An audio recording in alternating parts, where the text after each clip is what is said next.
Hello, friends. This week's discourse on mysticism and shamanism is going to examine, we're going to continue actually discussing psychedelics a little bit. And the reason why is last week we dispensed with psychedelics being the defining quality of shamanism. And now what we're going to do is we're going to look at religion to see if, let's say, the origins of religion were in the use of psychedelics. And the reason for that is the people who have written on the subject of drugs and psychedelics used in shamanism have argued that since all cultures have recognized mind-altering substances and have used them, and shaman use psychedelic drugs, some shaman use psychedelic drugs to stimulate their spiritual experiences or their shamanic experiences, then the argument is that perhaps the religious experiences of all the mystics and progenitors of all the religions were in fact drug-induced, and therefore the origins of religion are in psychedelics. Now, the reason why I keep going back and forth between religion and shamanism, or mysticism and shamanism, is in social science we use the analog method to examine cultural behavior. And the analog method is if we can recognize and define a cultural behavior in one culture, and we see similar behavior in another culture, then we can use that analog method to explore the behavior in this other culture that may not be well documented. So I'm using the analog method through a lot of this discourse and through a lot of my research. And that is why I'm comparing shamanism and mysticism. The other thing that you'll notice is that I'm not at all interested in the breadth of expression of shamanism and mysticism. What I'm interested in is the depth. And what I've found in most academic research into shamanism and mysticism is they've been scraping the surface of those subjects. And so, I'm interested in digging much deeper into the subjects of mysticism and shamanism than any academic has heretofore done so.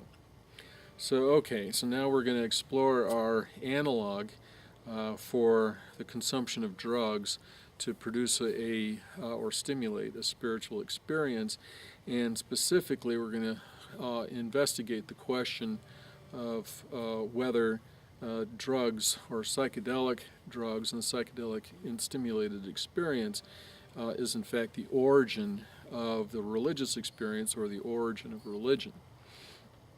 Now, if we want to support the premise that drugs are the vehicle that the patriarchs of the religions used for their religious experiences, then what we would have to see in the record of those religions evidence that the patriarch was taking some kind of magic elixir to stimulate his religious experiences. But what we see instead is that every one of the patriarchs of just about every one of the religions was a rigorous contemplative who retreated into the wilderness, engaged in a rigorous contemplative life, and by so doing produced his spiritual experiences.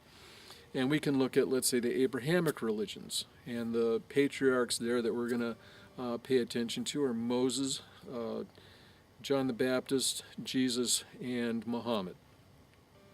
Every one of them went off into the wilderness, spent a great deal of time in the wilderness, praying and meditating, and through that prayer and meditation, they experienced religious experiences. And the religious experience, according to St. John of the Cross, is called contemplation. So we're using contemplation to equal the religious experience. So every mystic who has a religious experience is experiencing contemplation, and we see that evidence in the patriarchs of the three Abrahamic religions. So now let's look at the Indic religions, primarily of Hinduism, Buddhism, and Jainism.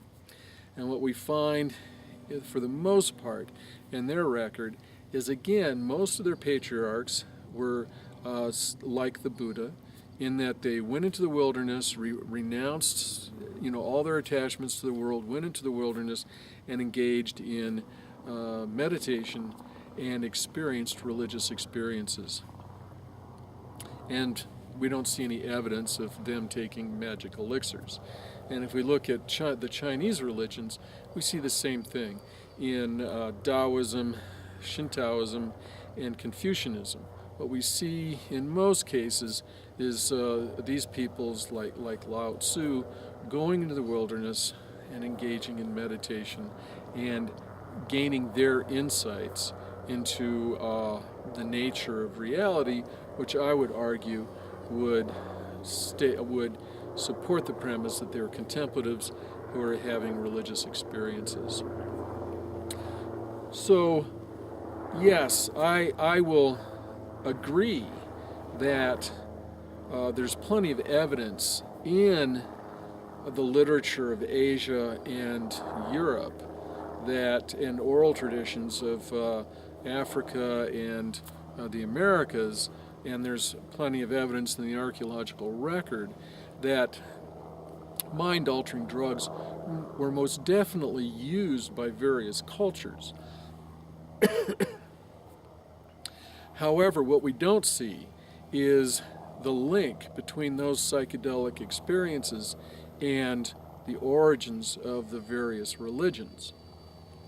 So certainly there were some people taking drugs, but it's certainly not, there's no evidence that the origins of religion or the religions is purely in the taking of mind-altering drugs.